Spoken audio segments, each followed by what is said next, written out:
Hey guys, Andrea, welcome back to the channel. Thank you so much for watching and viewing. Now guys, this is going to be a hot take.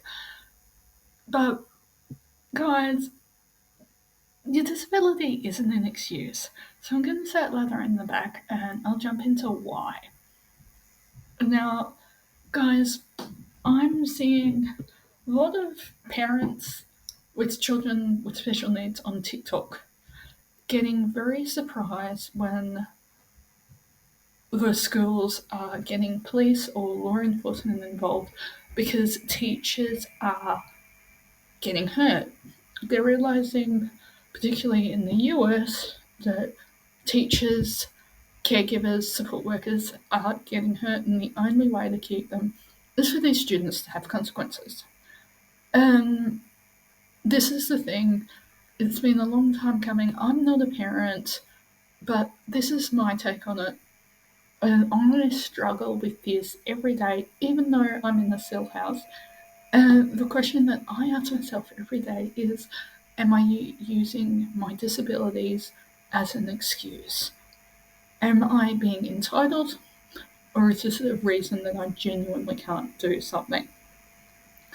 And that is something that I struggle with every day because I had people in my parents' life who cared. Guys, if you can like, share, subscribe, comment, because this one we need to get the word out that yes, these parents need support.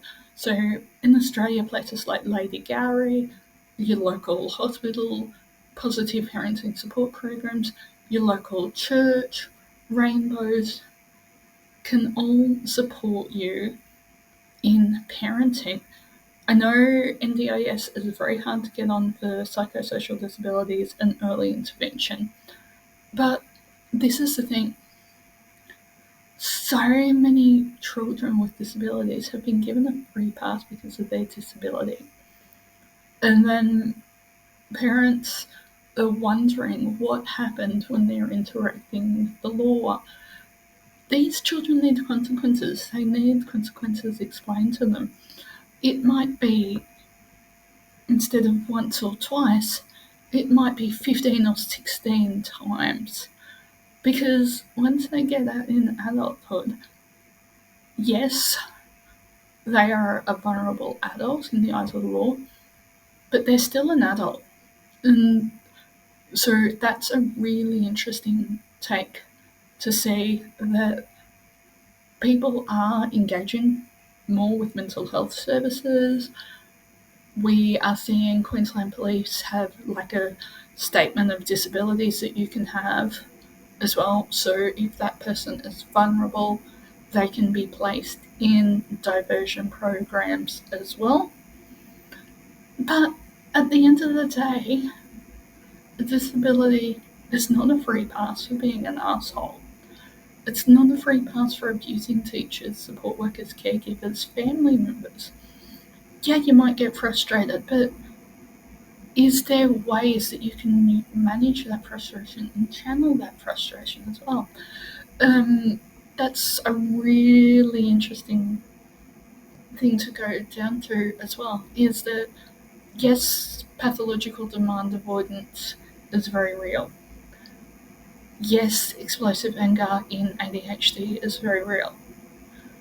But there's ways to manage it as well. Guys, was listening to Dr. Jordan Peterson and Matt Walsh's podcast about is mental illness a myth? And one thing he said that when he was practicing clinical psychologist is one of the first things that he would do is see if the person was physically ill, send them off to a medically trained physician for a full check. And he was explaining that the best psychologists are the ones who are scientists, who are involved in research. I know that my mental health professional is a counsellor, but she's still involved in research. I find a counsellor suits me a hell of a lot better than a lot of other mental health professionals as well. And this is the thing, communication is the key. And he was also saying about communication and a lot of the people that he wanted to diagnose and they wanted a quick diagnosis. He said no, he would take months, even years to get the diagnosis right as well.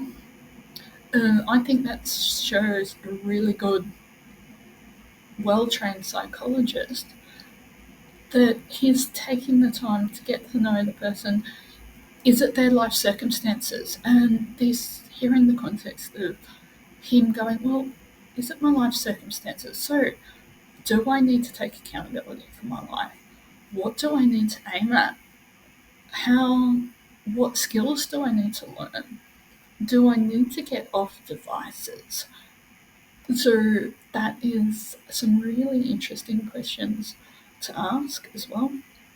Because, guys, I have lived with people with manipulative behaviours, so behaviours that under the NDIS are classified as difficult and challenging behaviours. Her behaviour was very manipulative behaviour, jealousy and attention seeking. And there's positive attention seeking and negative attention seeking.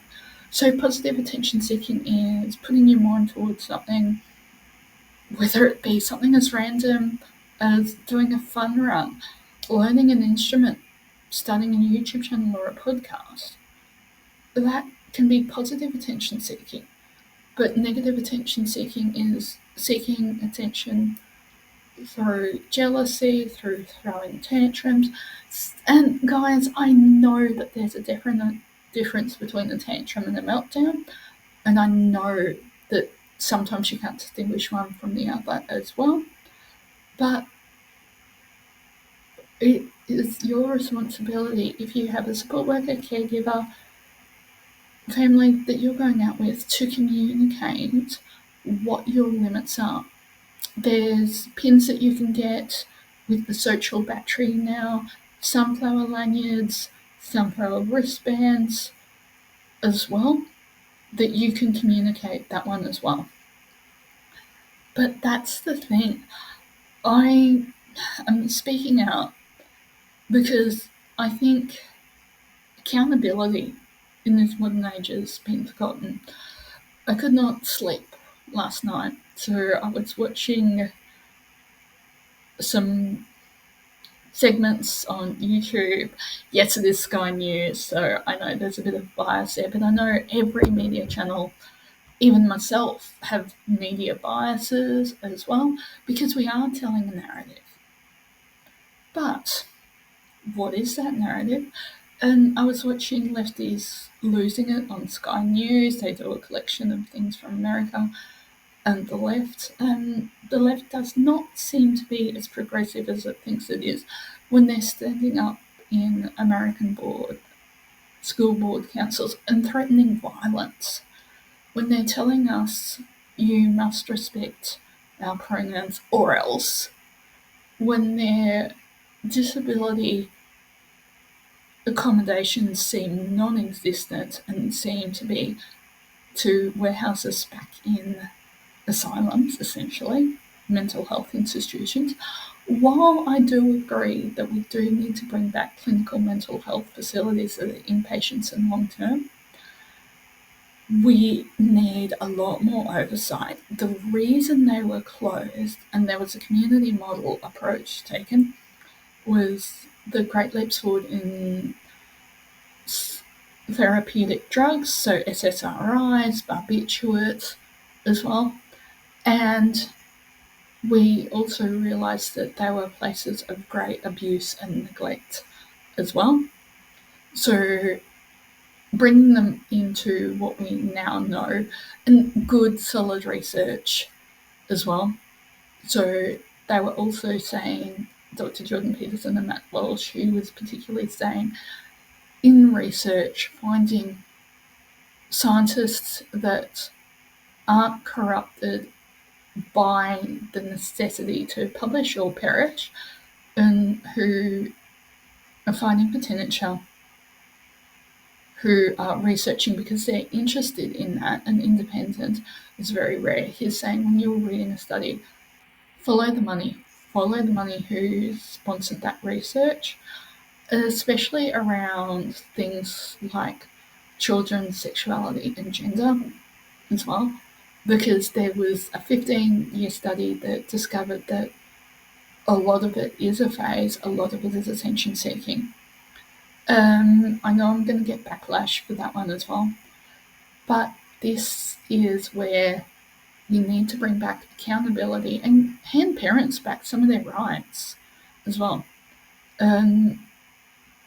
Guys, there's no easy answers to this one as well, but I think it is handing parents the ability to be parents again, realizing that the family structure is breaking down, and limiting time on devices. I know I say that as you're watching this on YouTube and Rumble, but if we can limit that and limit the noise, I think that's a really great start, because we're being told what to think, how to think, and why we need to think that, but it's blinding us to what's really going on.